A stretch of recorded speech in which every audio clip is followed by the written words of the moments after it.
ప్రతి ఒక్కరూ నా ప్రదర్శనను తిలకించగలరని కోరుకుంటున్నాను.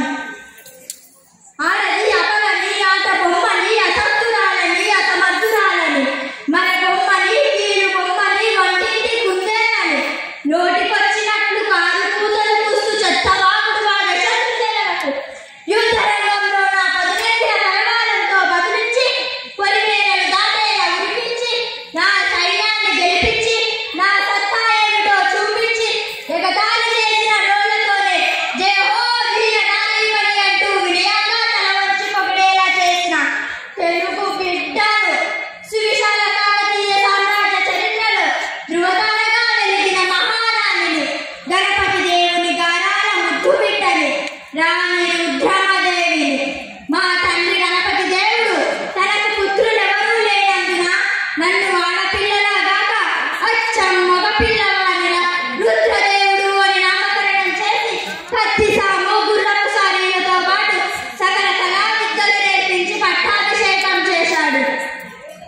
సింహాసనంపై ఒక స్త్రీ కూర్చుంటే ఓర్చుకోలేని నీచులు, నికృష్టులు అయిన కొందరు సామంతులు మా దయాదులు కలిసి ఏకమై కుట్రలు కుతంత్రాలు పన్ని తిరుగుబాట్లు రేవదీస్తే నా బుధశక్తితో దీప్తితో సమర్థవంతంగా అన్నింటిని అణచివేసి తెలుగు జాతినంతా ఏకం చేసి దక్షిణాపథంలో సువిశాల సామ్రాజ్యాన్ని స్థాపించాను. మా ఊరుగల్లు రాజ్యంపై కన్నేసి 8 లక్షల మంది సైన్యంతో దాడి చేసిన దేవగిరి యాదవరాజు మహాదేవుని వీరోచితంగా ఎదుర్కొని రణరంగంలో నిప్పులు కురిపించి శత్రువుల గుండెల్లో సింహసౌర్యమై నిలిచి తరిమి తరిమి కొట్టి నా పాదాల వద్ద మోకరిల్లేలా చేసుకున్నాను. నేను యుద్ధ రంగంలో కాలు మోపితే శత్రువులు భయంతో తోకముడుస్తారు. నా వీర గర్జన వింటే వాళ్ళపై ప్రాణాలు పైనే పోతాయి.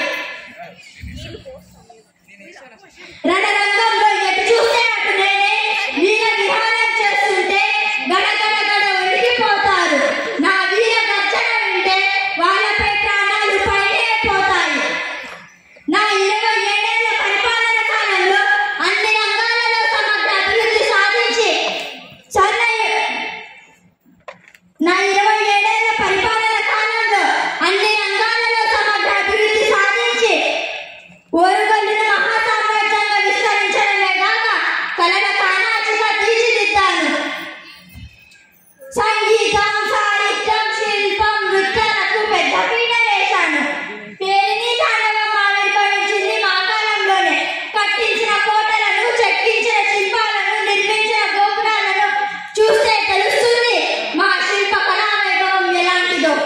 రాణి రుద్రమదేవి ఏకపాత్రాభినయం రైతుల కన్నీళ్లు తుడవడానికి గ్రామ గ్రామాల సువిశాలమైన గొలుసు కట్టు చెరువులు త్రవ్వించి నీటిని ఎగువ ప్రాంతాల నుంచి దిగువ ప్రాంతాలకు పారించి కుంటలన్నీ నింపి బీడు భూములను సస్యశ్యామలం చేశాను. పల్లె ప్రజల మోమున చిరునవ్వులు పూయించాను.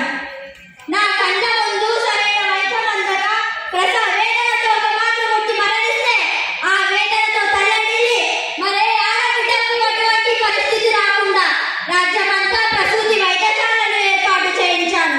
రుద్రమదేవి కేవలం ఒక వీర వనితనే కాదు, అమృతమూర్తి అనే ప్రజలందరి చేత కొనియాడబడ్డాను. నా పరిపాలన కాలంలో అన్ని రంగాలలో సమగ్ర అభివృద్ధి సాధించి స్వర్ణయుగంగా నిలిపికెక్కేటట్లు చేశాను.